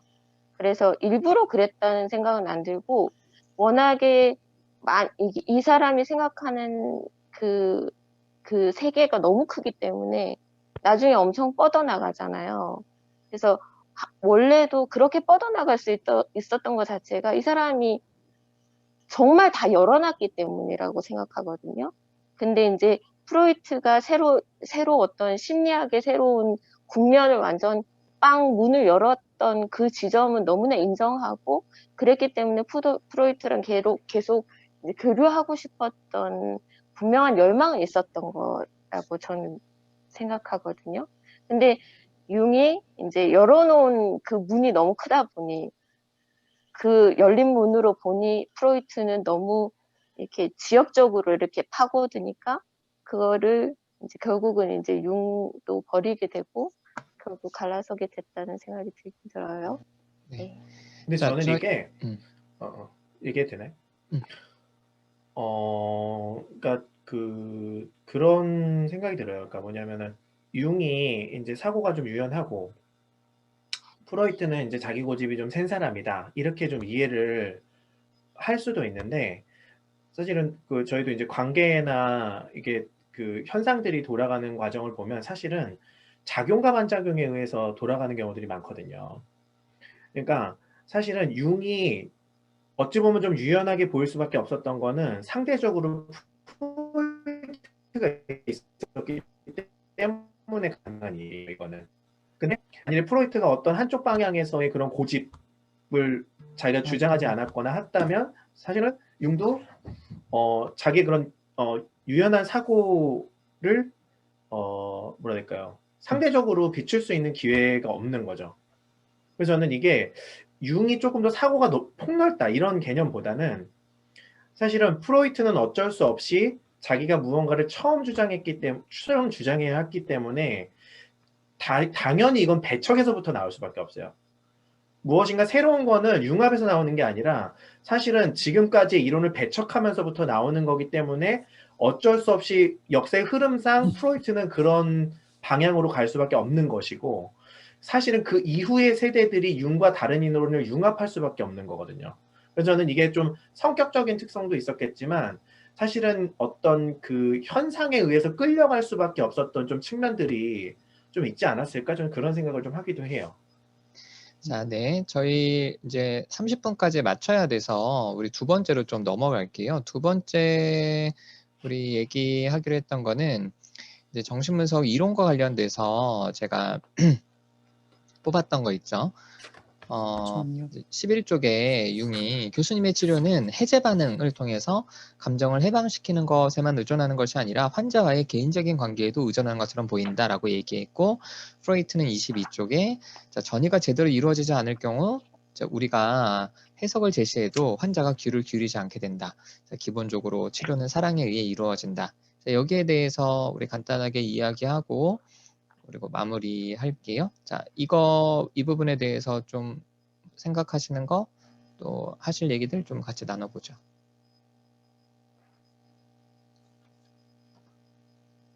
저는 사실 정신분석은 창시는 프로이트가 했지만 지금 우리가 많이 알고 있는 그 정신분석의 세팅은 사실 안나 프로이트가 만들어낸 거거든요. 그러니까 보통 무언가를 시작하는 사람은 당연히 현재 이론들과는 배척을 하지만 사실은 현대 이론을 배척하기 때문에 경계를 두지 않고 사실은 이렇게 접근을 할 수 있게 되거든요. 그다음에 그 다음에 이제 이루어져야 하는 거는 이제 절차나 경계를 만드는 거예요. 그래서 프로이트는 계속 그런 거에 가능성에 초점을 두고 계속 새로운 치료 방식이나 자기 이론을 발전시킬 수 있는 새로운 기법들을 계속 좀 고안해 내려고 했다면 안나 프로이트가 그 이후 세대에서 이제 프로이트가 한 것을 조금 더 규격화하는 이제 과정을 했다고 저는 이해를 하거든요. 그렇다 보니까 오히려 저희가 지금 겪고 있는 어떤 치료 세팅이라던가 방식에 비해서 프로이트가 접근했던 내담자와 상담자와의 관계는 훨씬 더 자유롭고 훨씬 더 감정적인 그리고 훨씬 더 좀 자유로운 소통에 있지 않았을까. 하지만 지금의 정신분석이나 지금의 치료 장면들은 훨씬 규격화되어 있고 훨씬 더 절차가 규정되어 있는 방식이라면 프로이트는 어찌 보면 탐구의 영역인 거죠. 그래서 근데 탐구가 끝난 이후에는 새로운 것을 탐구할 만한 사람이 나타나기 전까지는 그걸 지키기 위해서는 절차를 만들어내는 과정을 거칠 수밖에 없다는 생각을 하거든요. 그래서 프로이트 이후에는 사실은 절차가 강화되는 게 아니었을까 좀 그런 생각이 들어요. 그래서 이게 좀 시사점이 좀 있을 것 같아요. 저는 좀 짧게 할게요.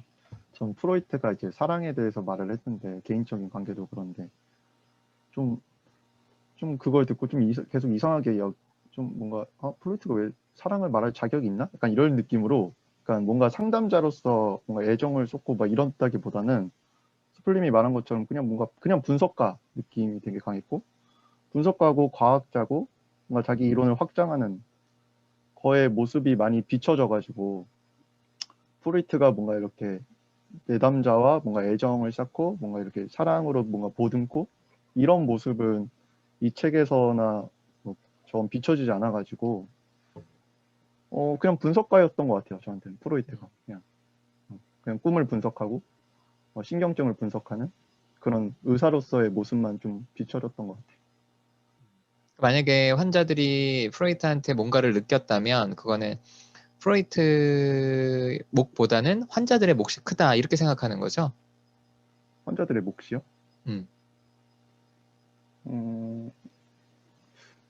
무슨 말인지 모르겠는데. 그러니까 프로이트 그냥 분석가라고 얘기를 했잖아, 오dom님은. 네. 근데 정신분석에서도 전이가 굉장히 중요한 방법이잖아요. 그러니까 프로이트는 전이가 없으면 결국에는 해석의 의미가 없다라고 얘기를 했는데 그럼 전이가 일어났다면 그건 프로이트가 뭔가 되게 애정을 줬기 때문이 아니라 네네. 그 환자들이 그런 강렬한 욕구가 있었기 때문이라는 거죠. 네, 그 강렬한 욕구가 있고 그거를 분석해 준 거 정도. 그래요. 자, 또 다른 분들은 이 지금 우리 관계, 전이, 그런 어떤 사랑 어떻게들 생각하시는지. 저는 어둠님이 얘기한 거랑은 조금 다른 느낌을 받거든요.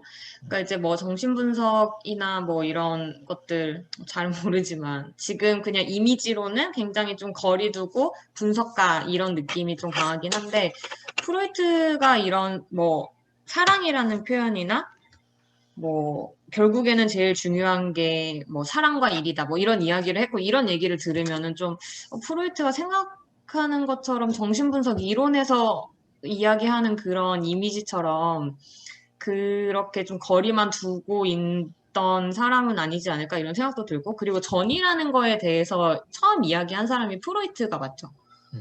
그러니까 이제 그런 어떤 내담자와 주고받는 감정적인 부분을 이야기했다는 점에서 저는 좀 생각보다 좀 관계를 좀 지향하지 않았을까? 이런 생각이 저는 좀 들어요. 저는 얘기해도 되나요? 네. 이게 사실은 이 정신분석이 발전하기 전에는 사르코지가 이제 최면 기법을 이제 먼저 정신치료에 좀 적용을 했었고 그 다음에 거기서 이제 프로이트가 그걸 보고 감명을 얻어서 이제 정신분석이라는 것들로 이제 발전을 시키게 된 거잖아요. 그러니까 사실은 이게 프로이트가 과학적이라는 거는 제가 볼 땐 좀 오해에 가까울 것 같아요. 그러니까 프로이트가 그거를 뭐랄까요, 주장하기도 했었고 거기에 자신의 어떤 이론에 중점을 둔 건 맞는 것 같아요. 과학으로서의 이제 정신작용을 과학적으로 풀어보고자 하는 것에 초점을 둔 거는 맞는데, 이전에 우리의 정신치료가 어떤 지점에 있었는지를 한번 생각해 볼 필요가 있어요.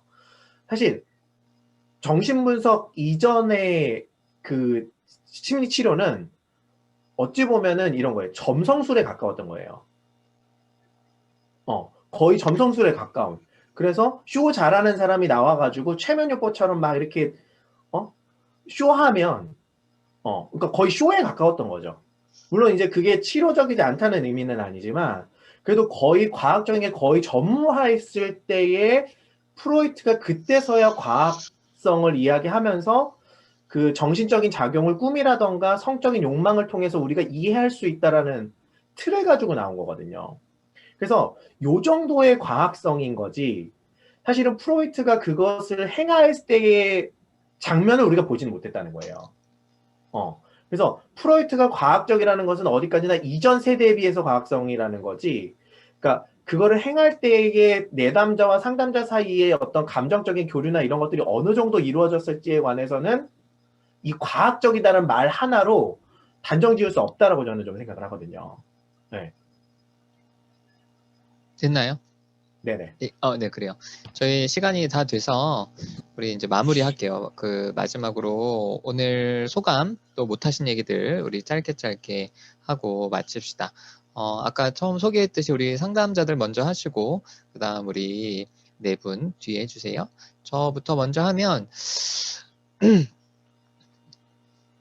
저도 계속 줌으로 강의를 이제 작년 하반기에는 강의를 계속해서 이제 줌 사용은 익숙한데 이렇게 이제 토론식으로 이게 어떻게 이제 될까 걱정했는데 생각보다 잘 되네요. 그래서 한편으로는 좋고 또 이렇게 줌으로 하니까 우리 독일에 있는 우리 동구님 또 부산 달 또 대구 연빛 이렇게 같이 볼 수 있어서 좋고 좋아요. 아무튼 저는 그 마지막 내용에 대해서 이제 생각했던 거 간단하게 말씀드리면 그러니까 관계가 제대로 이루어지지 않고서는 해석이 잘 전달이 되지 않는다라고 이제 프로이트가 한 얘기가 요즘에 이렇게 집단에서 이렇게 관계 속으로 그게 어쨌든 되게 좋아하는 관계든지 되게 화가 나는 관계든지 어떤 식으로든지 관계가 이렇게 되지 않았을 때는 그 사람들의 어떤 마음과 행동에 대해서 어떤 좀 분석을 해주고 해석을 해주는 게 이제 실제로 튕겨져 나오고 그 사람들이 거부하는 걸 이렇게 보면서 결국에는 정말 제대로 된 어떤 치료 변화의 시작은 어떤 식으로든지 관계를 맺는 것이 굉장히 중요하구나. 어떤 그런 부분들을 좀 다시 한번 생각해 봤어요. 네, 전 여기까지. 다른 분들 하시죠. 저는 계속 이론책으로만 프로이트를 만나와서 저도 사실은 어부님이 말씀하신 것처럼 그냥 분석가, 이렇게 좀 사람을 탐색하고 탐구하는 그런 학자로만 생각을 했어요. 근데 그래서 이제 뭐 모의식이라든지 뭐 충동 이런 부분에 추동에 대해서 이론적인 것들을 만들어낸 건 되게 시사점이 크다고 저도 생각은 하는데 별로 이렇게 애정이 가는 심리학자거나 그러진 않았거든요, 제가. 근데 오히려 저는 이 책을 보면서 프로이트의 인간 면모? 그리고 실제로 그러니까 그 이론책은 계속 프로이트의 추종자들이 다듬고 해서 이렇게 정리가 돼서 그렇지, 저도 이 책을 보면서 저는 이제 생각이 바뀌었거든요. 이제 융이 프로이트 교수님이 환자와의 개인적인 관계도 의존하는 것처럼 보입니다라는 그 한 말도 그렇고, 그 뒤에 아까 얘기한 사랑에 의해 이뤄진다라고 직접 프로이트가 말한 것도 그렇고, 굉장히 관계적인 것, 전이 관계를 중요시하는 거가 오히려 이론적으로 정립되면서 너무 놓쳐진 게 아닌가라는 생각이 들어서 저는 오히려 이 책이 이번에 좀 재밌었던 것 같아요. 네, 좋습니다. 자, 다른 분들 얼른들 하세요. 저 저는 할게요. 기센 하세요. 사람부터. 전 기가 약해요. 저 할게요, 그러면.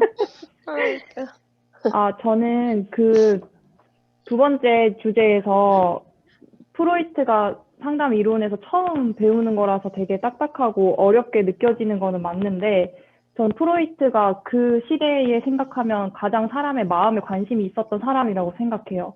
그래서 그런 히스테리나 그런 질병이 있을 때 사람들이 관심 없었을 때도 프로이트가 마음에 대해서, 심리적인 것들에 대해서 관심이 있었기 때문에 그 부분을 발견할 수 있었던 거라고 생각하거든요. 그래서 저는 프로이트가 그런 감정이나 관계에 대해서 중요하게 생각했다고 믿어지고, 그리고 오늘 소감은, 저는 이 책을 혼자 읽을 때는 진짜 너무 재미도 없고 어렵고, 그래서 오늘 스터디도 별로 기대 안 했거든요. 진짜 어렵겠다. 그냥 가만히 앉아 있어야겠다 생각했는데, 생각보다 사람들 얘기 듣는 게 재밌고, 제가 혼자 책 읽을 때보다 훨씬 더 잘 이해가 되는 것 같아요. 그런 부분이 참 좋았던 것 같습니다. 네. 자유님. 네, 저는 읽으면서, 이 내용으로 정말 무슨 할 말이 있을까, 무슨 스터디를 어떻게 할 수 있을까, 좀 이런 생각이 들었거든요. 그게 큰 생각이 잘 안 들더라고요. 근데 저도 다른 분들 얘기도 듣고 또 잘 몰랐던 그런 배경들에 대해서 설명을 또 해주시니까 더 좀 흥미가 생기고, 네, 그렇습니다. 그리고 저도 이제 프로이트가 되게 외로운 싸움을 많이 했구나, 이런 생각을 좀 하게 됐어요. 이상입니다. 네, 저 할게요. 저는 사실 책이 너무 읽어도 뭐 읽은 것 같지도 않고 아마 제가 이 스터디가 아니면 평생을 읽지 않을 책일 것 같아요. 근데 읽게 됐고 이제 유다진님이 이렇게 한번 기틀을 세워준 다음에 이제 책을 다시 이렇게 얘기하면서 하니까 굉장히 되게 읽고 싶지 않은 느낌이었는데 인간적으로 다가오고, 그리고 이제 프로이트랑 융도 되게 인간적으로 다가오고, 그 정신 분석이라는 게 굉장히 딱딱하고 다가가기 어려운, 뭔가 참 이해하기 어려운 부분이다라고 했는데, 의외로 저도 치료 같이 이렇게 상담하면서도 느끼는 이 관계 속에서 결국에는 변화한다는 그런 부분을 프로이트 역시도 계속 생각하고 있었구나, 이런 생각이 들면서 되게 가깝게 느껴지고, 좀 뭔가, 아까 뭐, 말씀하셨다시피, 안나 프로이트를 통해서 이게 점점 우리가 이해하기 쉽게 떼어놓고 설명하려고 하다 보니까 좀 말이 어려웠을 뿐이지, 사실은 이런 편집글로 보면서 융 이론과 비교하면서 같이 이렇게 시대적인 부분이랑 같이 보니까 좀 많이 공감도 되고 되게 신기한 경험을 했던 것 같아요. 네, 이상입니다. 네. 저는 아까 어둠님 얘기 듣고 저도 계속 고민하고 있는 게, 저는 지금 일단 독일에 와서 지금 온라인으로 상담을 하고 있어요. 한 3분 정도 개인 상담을 하고 있는데, 전 계속 고민이 돼요. 여기서 내가 떨어진 상태에서 맺는 관계가 괜찮은 건가? 이게 뭐 진짜 상담을 위한 관계인 건가? 저는 계속 고민을 하고 있거든요. 근데 일단 지금까지의 제가 그냥 내린 어떤 결론은, 이것도 관계고, 이게 뭐 치료적인 목적을 위해서만 하는 관계이든지, 아니면 상담을 하고 있으니까 맺는 관계이든지, 아니면 뭐 그분들이 원해서 뭐 하는 관계이든지, 제가 거기까지 너무 막 세세하게 결론 내리려고는 하고 있지는 않아요. 그런데 저도 계속 상담을 하면서 느낀 게, 진짜 관계가 기반이 돼서 상담이 이루어지지 않는다면 진짜 뭐 상담을 뭐 얼마나 하든지, 저도 좀 그게 그러니까 굳이 효과라는 단어를 쓰는 게 좀 그렇긴 한데, 효과가 있지 않은 것 같아서 이 관계를 맺는 게 진짜 어렵지만 그게 진짜 중요하구나, 그런 맥락에서 좀 프로이트가 한 말도 좀 그런 의미이지 않을까 생각이 좀 들었어요. 현빈님. 네, 저 할게요.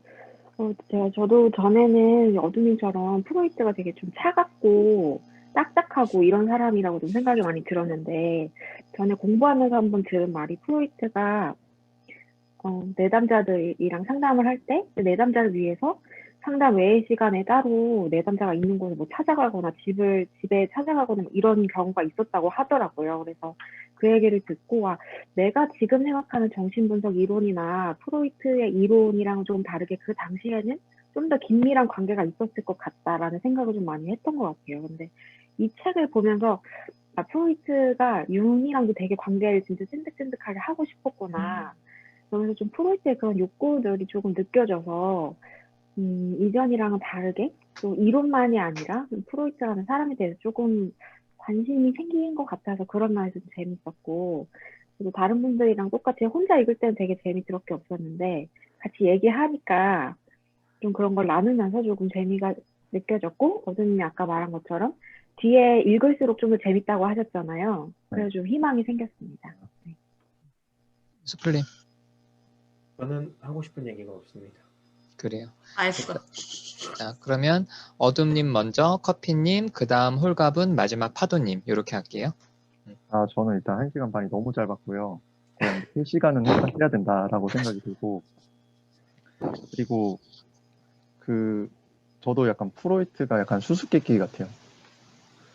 그러니까 책에서 보면 칼융에 대한 애정이나 딸에 대한 애정이나 이런 것도 많이 느껴지고, 수플이 말한 것처럼 그 전 시대에는 그게 없었는데 이제 프로이트가 환자에 대한 어떻게 보면 애정이 있는 거잖아요. 뭔가 이걸 더 좋게 만들고 싶기 때문에 무의식을 더 깊게 판 거고, 그리고 뭔가 이렇게 뭔가 가져온 거고, 이런 거 보면 되게 애정이 또 많은 것 같다고 생각이 들기도 하고, 그러니까 두 가지 면이 있는 것 같은데 하여튼 그런 생각이 들었고, 그리고 저는 약간 발제 그 걱정이 되게 많이 있어요. 그러니까 뭔가 사건들이 너무 이제 좀 디테일하게 뭔가 이렇게 하여튼 제자들도 많이 나오고 이름이 되게 많이 나오잖아요. 뭐 아브라함도 나오고 뭐도 나오고 학회도 나오고 이래가지고 조금 좀 어렵다? 약간 이런 마음이 있고 좀 걱정되는 하여튼 마음이 있습니다. 하여튼 그리고 오늘 하여튼 이렇게 같이 얘기할 수 있어서 좋았습니다. 네, 이상이요.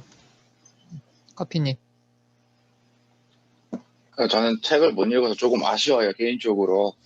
그렇지만 그래도 이 상담사분들이랑 같이 이런 내용을 하니까 전반적으로 일반적으로 알고 있던 프로이트에 대해서 조금 더 심화된, 그러니까 한 인간으로서의 프로이트를 조금 알아가고 얻어간다는 느낌이 좀 큽니다.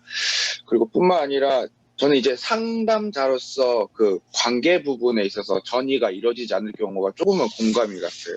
여러 번 이제 상담을 받으면서 정말 그냥 상담만을 위해서 관계를 맺으신 분과 정말 관계를 맺고 그렇게 상담을 이렇게 교차하시면서 하신 분들의 좀 차이가 저는 조금 느껴지거든요. 뭐 아무튼 빨리 책이 왔으면 좋겠네요. 이상입니다. 그래요. 홀가부님. 네, 저도 책을 못 구해가지고 읽지 못하고 참여한 게 정말 좀 많이 아쉽고, 어떻게든 지금 한 군데 책이 있다는 소식을 좀 알아서 제가 제본이라도 좀 떠서 좀 더 천천히 줄을 그어가면서 좀 읽고 싶다는 생각이 좀 들었고, 오늘 뭐 어떤 스터디를 참여했다기보다는 약간 뭔가 프로이드에 대한 스토리텔링을 제가 들은 것 같아가지고 좀 되게 좀 더 재밌었고, 1시간 반이 정말 쉽게 좀 잘 따라갔던 것 같고, 그리고 말씀하신 것처럼 프로이드가 저는 그 표지 그 시그니처 그 포즈 있잖아요. 되게 저는 그동안 오만한 사람으로 생각했거든요. 대가니까. 그래서 되게 멋있는 척 하면서 사진 찍었구나 그랬는데, 오늘 얘기를 듣고 지금 다시 그 표정이 좀 약간 혼자 앞서서 가는 선구자의 좀 외로움. 네. 그게 이렇게 오만함의 표정이 아니라 뭔가 조금 외롭고 쓸쓸한 50대 갱년기 남자? 이런 갑자기 그게 확 와닿는 거예요. 저희 집에도 한 분이 계시거든요. 쓸쓸한 이해받지 못한, 나는 뭔가 옳다고 하고 뚜벅뚜벅 혼자 걸어가고 있는데 옆에서 그거 아니야, 너 왜 이리 고집세, 뭐 이런 욕을 얻어먹는 그런 느낌 좀 받고, 그리고 아까 애정이라는 얘기를 하셨는데 진짜로 그 전에 아까 수풀님께서 말씀하신 뭐 히스테리 그전 치료는 그냥 증상을 완화하는 것 때문에 뭐 약을 먹이던가 막 이런 것만 했다면 처음으로 저 사람이 왜 저럴까라는 속마음의 애정을 가진 사람이 프로이트고 또 자유현상 하다 보면 되게 중구난방 떠도는 말들을 잘 주워 담아서 그 사람을 이해하려고 끝까지 분석해내는 것 자체가 저는 애정이 아닐까. 그래서 정신분석이 꽤나 긴 시간을 투자하잖아요. 맞아요. 그래서 저는 프로이드의 사랑이 인내가 아닐까. 그 내담자를 포기하지 않고 한 사람, 여러 사람을 하는 게 아니라 한 사람으로 1년이든 2년이든 끝까지 붙어서 뭔가를 해보려고 하는 그게 진짜 사랑이 아닐까라는 생각이 오늘 좀 스치면서 오늘 프로이드가 그 하얀 수염이 되게 멋있는 멋쟁이 중년으로 다가옵니다. 너무 좋은 시간 가졌습니다. 감사합니다. 네, 자, 파도님. 네, 저도 여러 분들 얘기 들으면서 저 조금 프로이트가 그렇게 막 뭐 그 멘트가 있었는데 최고의 방어할 게 아니라 공격해야 된다고 되게 주변에 그렇게 뭐라 그래요? 되게 좀 전에 이제 홀가부님이 얘기하신 것처럼 굉장히 외로우면서도 그런데 그런 외로움 속에서도 굉장히 몰입하고 자기의 그걸 이렇게 쌓아간 그게 되게 멋지다는 생각이 들고요. 좀 닮고 싶다는 마음이 좀 책 읽으면서 들었는데 또 여러분들 얘기 들으면서 더 좀 들긴 해요. 그리고 마지막에 이제 감정 해제 그 관계 맺는 부분에서 아이도 생각이 나고 남편도 생각이 나고요. 최근에도 아이랑 관계 맺으면서 에너지가 너무 고갈되는 거예요. 그래서 또 마지막 얘기하신데 또 생각이 나더라고요. 그래서 그래도 관계를 아이와 잘 맺어야겠다는 다짐을 했는데 잘할 수 있겠죠. 네, 잘하고 집단에 가고 싶다는 마음이 많이 들었어요. 네, 제 감정을 드러낼 수 있게 나도 모르는 내 감정을 이렇게 자극해주고 더 예리하게 해주고 가끔 아직 안 될 때가 있는 것 같아요. 그래서 집단에 가고 싶다는 마음이 하여튼 많이 마지막 그 나눔에서 유다심님이 주신 질문에서 하여튼 집단에 가서 감정을 더 날카롭게 갈아보고 싶다 그런 마음이 많이 들었습니다. 이상입니다. 네, 다음 주부터 발제 준비하시는 분들은 발제 길지 않게 하시면 될 것 같아요. 그래서 한 10분, 15분 정도 짧게 발제해 주시고요. 그 다음 오늘처럼 우리 더 이야기하는 시간 주로 가지면 좋겠습니다. 자, 다음 주 9시 한 45분, 50분에 링크 올려드릴 테니까요. 그거 타고 들어오시고요. 오늘 여기서 마치겠습니다. 수고하셨습니다. 고맙습니다.